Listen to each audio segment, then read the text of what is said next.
Grant Funding, a Symbiotic Relationship, Part 4, WEEB Specific Tips. So what are some tricks for increasing your chances of hitting the target and scoring a symbiotic relationship with the Wisconsin Environmental Education Board? Trick 1 is understanding that the WEEB funds in an all-or-nothing context. The WEEB will not pull items, in other words money, from your budget, unless you have asked for an item that is ineligible for funding. Granting institutions generally do have guidelines regarding how they will and won't invest their funds. Be sure to review the list of ineligible items carefully, and if you have questions, contact the grantor. A trick for dealing with ineligible items, especially if they are essential to the success of the project, is rather than putting ineligible items in the grant request column, put them in the match column. You need a minimum of a 25% match for the Environmental Education Board's program.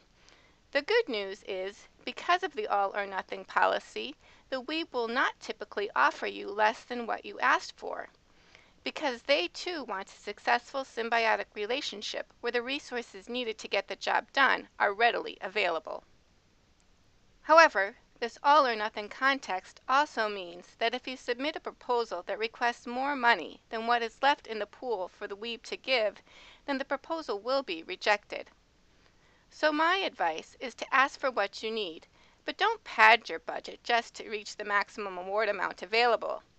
Remember, grant writing is a game, and asking for less than the maximum allowable may just get you the resources you need to do what is essential to do. A third trick for dealing with WEEB's all-or-nothing policy is to submit multiple proposals in the same or differing categories. Each proposal needs to be distinct, because it is possible that the WEEB will fund some proposals you have submitted and not others. Also note that it is possible to submit the exact same proposal in 2 separate years, and it might be funded one year and not the other, because you are competing within a different applicant pool each year. So how do you become the one that stands out from all the rest? Master additional tricks. The fourth trick I'd like to share is to put the detail in the budget. The WEEB limits the number of pages of narrative you may submit based on the amount of money you are asking for. For a mini grant of $1,000 or less, the limit is 1 page of narrative. For a small grant of $1,001 to $5,000, the limit is 2 pages of narrative. For a large grant of more than $5,000, the limit is 6 pages of narrative. This really isn't much space to tell the WEEB what you want to do. Yet you need to assume that the reviewers have no knowledge of your project, and thus you should provide as much detail as you can.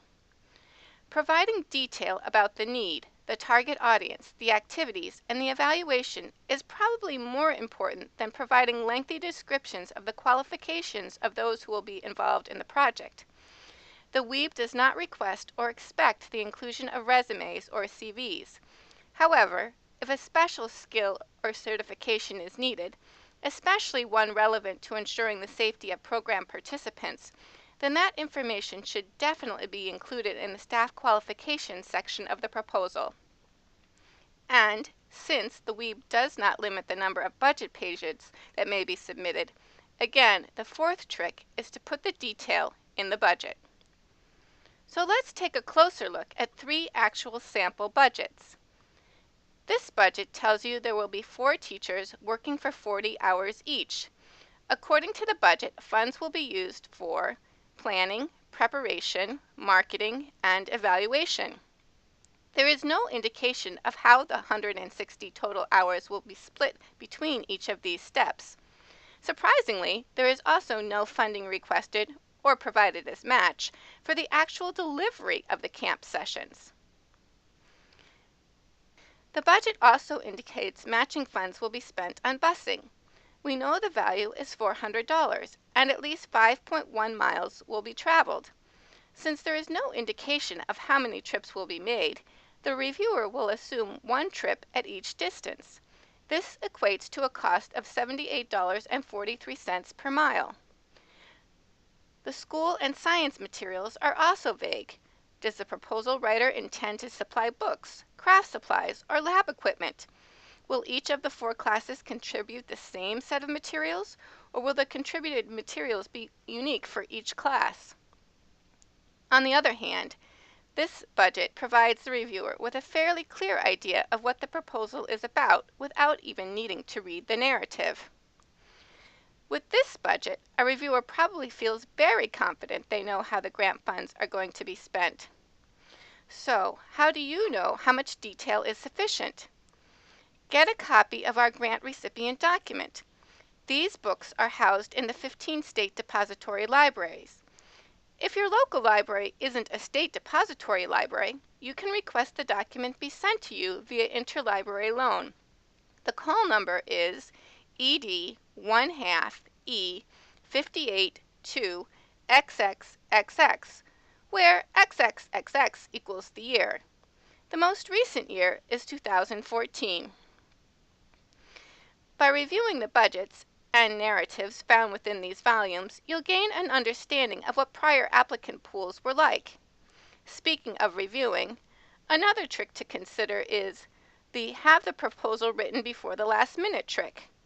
This will provide sufficient time to ask an outsider, someone whose area of expertise lies outside the realm you are writing within, to provide critical feedback on your proposal. The WEEB makes this easy to do because not only are pre-submission checklists provided, which detail what you must do in order to avoid disqualification, but the WEEB website even provides links to past review forms. A strongly recommended trick is the consult other available resources to gather additional advice about grant writing trick. For example, if you work for a state agency or a school district, you may have a grant support office that can assist you with your proposal. Certainly, the WEEB staff is happy to answer any questions you might have, so go ahead and contact the office. Another trick for hitting the target and scoring a symbiotic relationship with the WEEB is to be cognizant of the tips the funder, in this case the WEEB, is giving you. If there are suggested resources, such as a strategic planning document or a research database, then you probably want to use the suggested resources as directed. The 8th trick I'd like to share is to consider outside partners and collaborators. While partners aren't required, perhaps their expertise will allow them to lead the way on a project step you would find difficult to achieve on your own, or provide enhanced operational capacity, or enable you to reach audiences you otherwise couldn't or wouldn't. The Wisconsin Environmental Education Board does not accept letters of support. Instead, you should have any partners sign the consortium verification form. In order to acquire a partner's signature, you should be realistic and complete in your communication about how you plan to collaborate, especially if you will be splitting the grant funds or if a partnering institution will be contributing matching funds to the project. Any institution that provides a third or more of the match for a WEEB-funded project must have the Chief Executive Officer's signature on the consortium verification form. Failure to obtain a required signature will result in the proposal's disqualification. A really important trick is the answer the questions being asked trick. Clearly identify your ideas and passions, and then organize your thoughts and desires. Using headings, fonts, styles, and color are a good way to accomplish this. The final trick is one I've stated many times. Read and follow the directions. I hope you are able to juggle all the tricks that have been highlighted in these presentations and get the approval of your outside reviewer. This will help you move the scale in your favor so that your organization and the WEEB may form a symbiotic relationship where the sky is the limit and ultimately you are jumping for joy. Thanks to the New Berlin Middle School students for the artwork originally created for field guide entries, and you, the current and future visionary force of the environmental education movement. Please feel free to contact me with any questions you might have. This program has been brought to you by the Wisconsin Environmental Education Board. To learn more about the board or to make a contribution in support of the WEEB's mission of promoting environmental education within all segments of society, please see the board's website.